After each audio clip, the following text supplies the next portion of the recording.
بسم اللہ الرحمن الرحیم۔ السلام علیکم ورحمۃ اللہ۔ حکومت کی جانب سے جس قسم کا جعلی بجٹ پیش کیا گیا، ایسا بجٹ پیش کیا گیا ہے جس کی وجہ سے حکومت تو بڑی خوشحال ہوگی، حکومت تو بڑی اس وقت خوشی منا رہی ہوگی،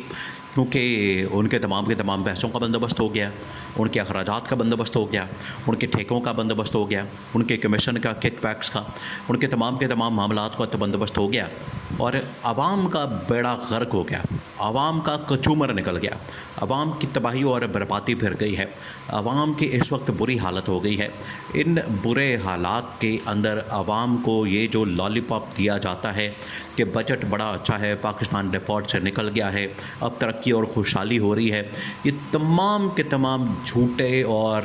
بے بنیاد اور جعلی دعوے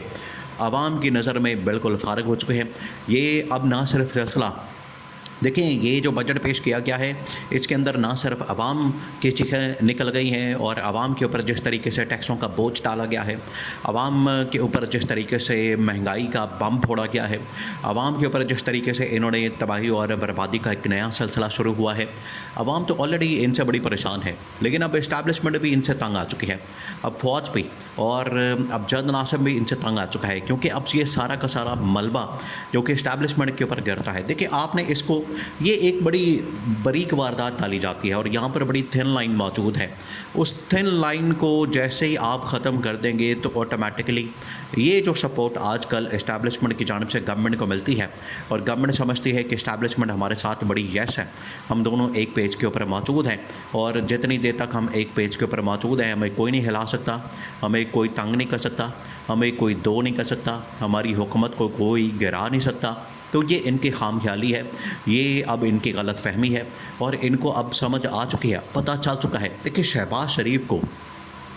شریف کو یہ بالکل آخری تقریر کا موقع دیا گیا، شہباز شریف کو بالکل آخری تقریر کا موقع دیا گیا کہ یہ آپ کے پاس اب آخری موقع ہے۔ دیکھیں، یہ بجٹ کے بعد جو تقریریں ہوتی ہیں جس کے اندر گورنمنٹ والوں نے بھی تقریریں کی، گورنمنٹ کے جتنے منسٹرز ہیں، گورنمنٹ کے جتنے لوگ ہیں، ان کے اندر وزیر خزانہ بھی شامل ہے، وزیر خزانہ نے بجٹ پیش کیا، اور اس کے بعد انہوں نے جتنی تقریریں کی اس کے اندر انہوں نے صرف جھوٹے دعوے کیے، جھوٹے نعرے لگائے، اور عوام کو پھر وہی جھوٹی تسلیاں، کیونکہ عوام تو اس وقت بہت بری حالت کے اندر موجود ہے، لوگ خودکشیاں کر رہے ہیں، لوگوں کے پاس کھانے کو پیسہ نہیں ہے، لوگوں کے پاس حالات بڑے خراب ہو چکے ہیں، لوگوں کے پاس اس وقت کھانے کے لیے نہ روٹی ہے، نہ کپڑا ہے، نہ مکان ہے، نہ گھی ہے، نہ آٹا ہے، اتنی مہنگائی، نہ بجلی کے بل جمع کروانے کے لیے ان کے پاس پیسے موجود ہیں، اور انہوں نے یہ بجٹ پیش کر کے تو اپنے آپ کو بڑا کوئی 30 بار خان ثابت کیا، انہوں نے اپنے آپ کو بہت بڑا کوئی ترم خان ثابت کیا، اور انہوں نے اپنے آپ کو کوئی معیشت کا ایک بہت بڑا سائنسدان ثابت کرنے کی کوشش کی، لیکن حالات یہ ہیں، عام آدمی اس وقت بری طرح سے پس رہا ہے، اور عام آدمی کو اندازہ ہو چکا ہے کہ ہماری جو اب کمر ٹوٹ چکی ہے اس حکومت کی وجہ سے، جتنی دیر تک ہم اس حکومت کے خلاف احتجاج نہیں کریں گے، احتجاج کے ذریعے سے اس حکومت کو گھر سے نہیں نکالیں گے، اس حکومت کو گھر نہیں بھیجیں گے، اتنی دیر تک یہ ملک نہیں چل سکتا، اور نہ ہی ہمارے حالات بہتر ہو سکتے ہیں۔ یہ اب حکومت کو تو، یہ اب عوام کو تو ریئلائز ہو چکا ہے حکومت کے متعلق، لیکن اب اسٹیبلشمنٹ کو بھی ریئلائز ہو رہا ہے۔ لیکن یہ جو سارا کا سارا ملبہ ہوتا ہے، آخر کار یہ عوام کا حکومت کے اوپر جب گرتا ہے تو حکومت کیا کرتی ہے، سارا کچھ اسٹیبلشمنٹ کے اوپر ڈالتی ہے، کیونکہ ان کا تو موقف یہ ہے۔ اب یہ جو ان کی جانب سے ایک لائن لی جاتی ہے جو بڑی تھن لائن ہوتی ہے، وہ یہ کہ جب بھی ان کے اوپر کوئی ذمہ داری آتی ہے، ان کے اوپر کوئی ملبہ گرتا ہے، ان کے اوپر کوئی مسئلہ گرتا ہے، تو یہ 1 پیج کی بات کرتے ہیں۔ یہ آپ اس معاملے کو سمجھیں، اس باریک واردات کو سمجھیں، آپ ذرا تصور کریں، آپ نے ذرا اس کو سمجھنا کہ اس موقع کے اوپر جب بھی ان کے اوپر نزلہ گرتا ہے، ان کے اوپر ملبہ گرتا ہے، تو یہ 1 پیج کی بات کیوں کرتے ہیں، اس موقع پر یہ 1 پیج کی بات کیوں کرتے ہیں، جبکہ 1 پیج کی بات اگر یہ کرتے ہیں تو وہ تو اس وقت کرنی چاہیے جب نئی حکومت بنتی ہے، حکومت آتی ہے، چلیں ثابت ہو گیا، پتہ چل گیا کہ ٹھیک ہے 1 پیج ہو گیا، لیکن یہ جب بعد میں جا کے اس طرح کی ہر موقع پر، ہر مسئلے پر، ہر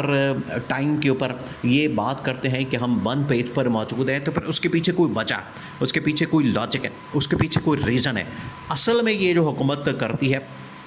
یہ سارا کا سارا ملبہ جو ہے وہ گرانے کی کوشش کرتی ہے اسٹیبلشمنٹ کے اوپر، کیونکہ اسٹیبلشمنٹ ان کو لے کر آئی. یہ اصل میں کرتے کیا ہے کہ اسٹیبلشمنٹ ان کو لے کر آئی، اسٹیبلشمنٹ کی وجہ سے انہوں نے الیکشن جیتا. الیکشن کے اندر جو دھاندلی ہوئی، جو مینجمنٹ ہوئی، الیکشن کے اندر جس طریقے سے دو نمبری کی گئی، الیکشن کے اندر جس طریقے سے جھرلو پھیرا گیا، وہ اب ضمنی انتخابات کے اندر بھی نظر آ رہا ہے. ضمنی انتخابات کے اندر بھی اسی طرح کا جھرلو پھیرا جا رہا ہے، اسی طرح سے الیکشن کو مینج کیا جاتا ہے، اس کو مینپولیٹ کیا جاتا ہے. تو یہ جس قسم کی دھاندلی 8 فروری 2024 کے انتخابات کے اندر کر کے ایک جعلی مینڈیٹ 17 سیٹوں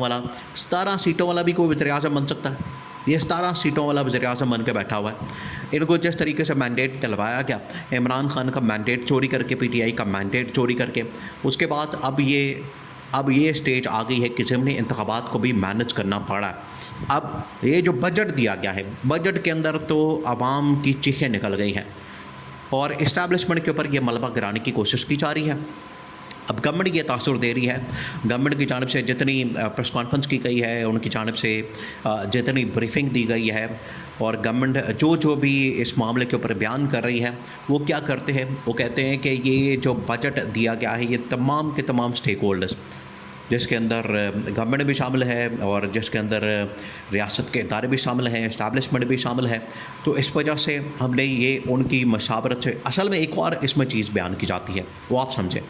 یہ بڑی اہم ترین چیز ہے. سین یہ ہے کہ یہ کیا کہتے ہیں کہ ہم نے تو جو ڈیفنس کا بجٹ ہے، جو دفاع کا بجٹ ہے، اب ڈیفنس اور دفاع کے بجٹ سے مراد یہ ہوتا ہے کہ آپ نے پاکستان کی فوج کا یا تمام کی تمام فورسز کا بجٹ بڑھا دیا ہے. یہ ایک قسم کا لالچ، کہ آپ نے لالچ دیا ہے، آپ نے ایک لالی پاپ دیا ہے، آپ نے ایک لالچ دیا ہے فوج کو، پاکستان کی اسٹیبلشمنٹ کو، کہ ان کو ہم بجٹ کی آفر کرتے ہیں، ان کا بجٹ بڑھا دیتے ہیں، وہ ہم 2000 ارب روپے بڑھا دیتے ہیں یا 5000 ارب روپے بڑھا دیتے ہیں. تو اس طرح بڑھانے سے ہی ہوگا کہ اسٹیبلشمنٹ ہمارے ساتھ جڑی رہیں گی. اور جب بھی کوئی عوام کے اوپر مہنگائی کی بات ہوگی، عوام کے اوپر مہنگائی کا بم پھاڑنے کی بات ہوگی، عوام بے روزگاری کے مسئلے کے اوپر بات کرے گی، عوام اس حکومت کو آڑے ہاتھوں لے گی، تو ہم کہہ دیں گے کہ دیکھیں جی، ہمیں تو دفاع کا بجٹ بھی دینا تھا، ہم نے تو دفاعی بجٹ بھی دینا تھا، ڈیفنس کا بجٹ بھی دینا تھا، اسٹیبلشمنٹ کا خرچہ بھی بڑھانا تھا، فوج کا خرچہ بھی بڑھانا تھا، ان کا بجٹ بھی بڑھانا تھا، جس کی وجہ سے ہم نے یہاں سے پیسہ نکال کے تو ادھر منتقل کر دیا. یہ ان کی جانب سے بات کی جاتی ہے. جب یہ کہا جاتا ہے تو اسٹیبلشمنٹ کے لیے یہ قابل قبول نہیں. اسٹیبلشمنٹ یہ سمجھتی ہے کہ آپ نے جو کچھ بھی کرنا ہے وہ عوام کے سر پر نہیں، اپنے اخراجات کو کم کر کے کریں، جس کی وجہ سے عوام کے اوپر بوجھ کم پڑے. اگر آپ یہ نہیں کر سکتے تو شہباز شریف بہتر یہ ہے کہ پھر آپ آخری تقریر کریں اور استعفیٰ دیں اور گھر جائیں، کیونکہ آپ حکومت کرنے کے قابل نہیں ہیں.